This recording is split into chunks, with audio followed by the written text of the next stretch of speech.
اسمي نجاة، عندي 33 سنة. بقالي زمان متجوزة من عبده وما خلفناش، والحمد لله على كل حال. الناس كلها بتقول إني أمراية ودمي خفيف وروحي حلوة ولبسي شيك، بس بيكون ملفت شوية. اتعودت على اللبس ده وحبيته ومش عارفة أبطله. السنين اللي فاتت كلها كنا بنلف على الدكاترة عشان نخلف، بس للأسف مفيش فايدة. كمان أنا وعبده ما بقيناش زي الأول، العلاقة بينا بردت خالص وبقت روتين في روتين. هو مش بيحاول يجدد في العلاقة ولا يقولي كلام حلو زي الأول، وأنا بحاول معاه وهو برضه زي ما هو. الحياة ماشية عادي وما فيهاش جديد. أنا شغالة مدرسة في ثانوي، والتلاميذ بيحبوني الحمد لله. مركزة في شغلي وبحبه، بقابل قرايبي وبزور أهلي، وعندي صحباتي وزمايلي في المدرسة. ماشية الحياة كده وخلاص. في يوم وأنا في الفصل لقيت طالب اسمه سلومة بيبصلي بصات غريبة، بصات مش طبيعية. أنا أخدت بالي، فقلت يمكن عشان لبسي ضيق. بدأت ما أتحركش كتير في الفصل وقعدت على المكتب معظم الوقت. كنت بسأله أسئلة صعبة عشان يركز في المذاكرة وما يركزش معايا، بس هو برضه زي ما هو. بعد كام يوم لقيت على مكتبي جواب فيه كلام رومانسي ومعاه وردة. قلت لنفسي الله، كلام جميل قوي، مين اللي بعته؟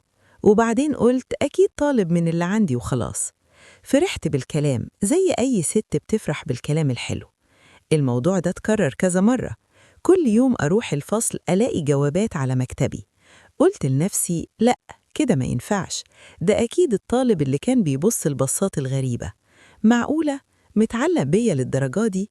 قلت لازم أتكلم معاه، كده غلط وما ينفعش. كلمت سلومة وقلت له اللي بتعمله ده ما ينفعش. قال لي بعمل إيه؟ قلت له أكيد أنت اللي بتحط الجوابات. قال لأ مش أنا. قلت له بلاش، أنت اللي بتحطها كل يوم، اعترف وقول الحقيقة. قال لي بصراحة يا أستاذة نوجة، أنا اللي بحط الجوابات. أنا بحبك قوي ومعجب بيكي، ومش عارف أبطل أفكر فيكي. قلت له يا بني ما ينفعش، المفروض تعتبرني زي أختك الكبيرة. بطل اللي بتعمله ده، وإلا هوصل لأهلك وأحكي لهم على كل حاجة. ركز في مذاكرتك وبس. قال لي خلاص مش هعمل كده تاني، وكان باين على وشه إنه زعلان. كملنا اليوم عادي، وبعدها سلومة بطل يجي المدرسة خالص. قعد يغيب كتير، عدى أسبوع وأكتر وهو مش بيجي. سألت زمايله، زميلكم اللي كان هنا مش بيجي ليه؟ تعرفوا عنه حاجة؟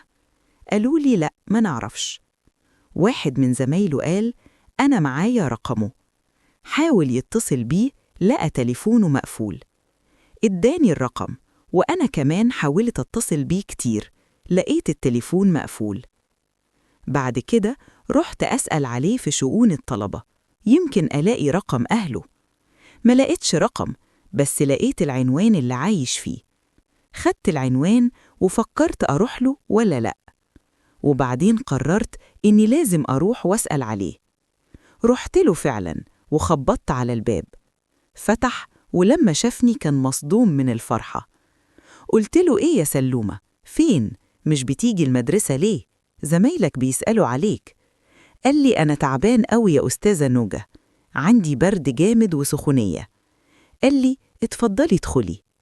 دخلته وقعدت شوية، وهو قام جاب لي عصير. سألته فين أهلك؟ قال لي إنه عايش مع زميله في الجامعة، وأهله بيبعتوله فلوس الإيجار. قلت له معلش، ربنا يهون غربتك، إن شاء الله تبقى كويس وترجع تكمل دراستك. قلت له أنا هقوم أعمل لك شوربة خضار تقويك، شكلك تعبان. قال لي لا يا أستاذة نوجة، ما تتعبيش نفسك. قلت له إزاي؟ أنا زي أختك الكبيرة، هعمل لك أكل عشان تبقى كويس.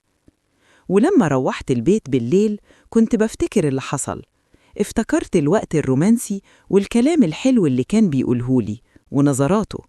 لقيته بيتصل بيا وبيقول أنا مش هنسى الوقت الجميل اللي قضيناه، ونفسي الموضوع يتكرر تاني. قلت له لأ ما ينفعش. قال لي بس فكري. قفلت معاه. بعد كام يوم وإحنا خارجين جه من المدرسة وطلب مني أروح معاه، وفعلا رحت وقضينا وقت حلو. والموضوع اتكرر كذا مرة. قعدنا شهر على كده، وعبده مش حاسس بأي حاجة، على طول مشغول في شغله ومش مركز معايا.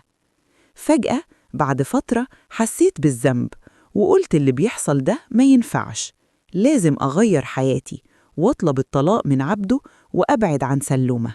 قلت لنفسي مع الوقت حياتي هتتغير وهقابل حد تاني واتجوز. في يوم كلمت سلومة وطلبت منه يبعد عني، بس هو كان مصر يكلمني ويقرب مني، فطلبت من المدرسة إني أتنقل، وفعلا اتنقلت مدرسة بعيد عن البيت. عبده عرف وسألني ليه اتنقلتي؟ دي بعيدة عن البيت، هتروحي وتيجي ازاي؟ قلت له انت السبب. قال ازاي انا السبب؟ قلت له عشان انت اللي وصلتنا للمرحلة دي، انت اللي خلتني ما بقاش احب اقعد في البيت. قال لي يا نهار ابيض، معقولة انا السبب؟ طيب كنتي قلتيلي. قلت له كتلت كتير وانت ما بتتغيرش. قال لي خلاص معلش، اوعدك اني هتغير، ولو اتغيرت ارجعي لمدرستك الأولى عشان تقعدي في البيت بدري ونقعد مع بعض. قلت له ماشي لما نشوف. فضلت مركزة في شغلي في المدرسة الجديدة، ولما سلومة كان بيتصل ما كنتش برد عليه. بقيت أروح شغلي كل يوم وأركز فيه وأركز مع عبده. علاقتي بيه بدأت تتغير، وفعلا هو اتغير، بقى كويس معايا، بقى رومانسي ويقول لي كلام حلو، وما بقاش فيه روتين. بقينا كل يوم نقضي أوقات حلوة مع بعض.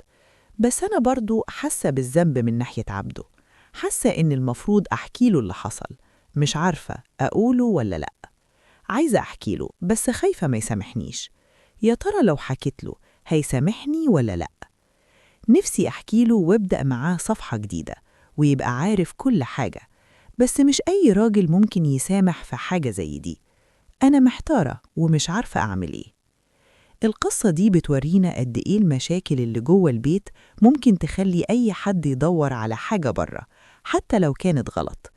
الوحدة والفراغ العاطفي اللي حست بيه نوجة خلاها تقع في علاقة مش صح، بس في الآخر أخدت قرار صح إنها تصلح حياتها مع جوزها، وتفهم إن أساس أي علاقة هو الصراحة والراحة والتفاهم.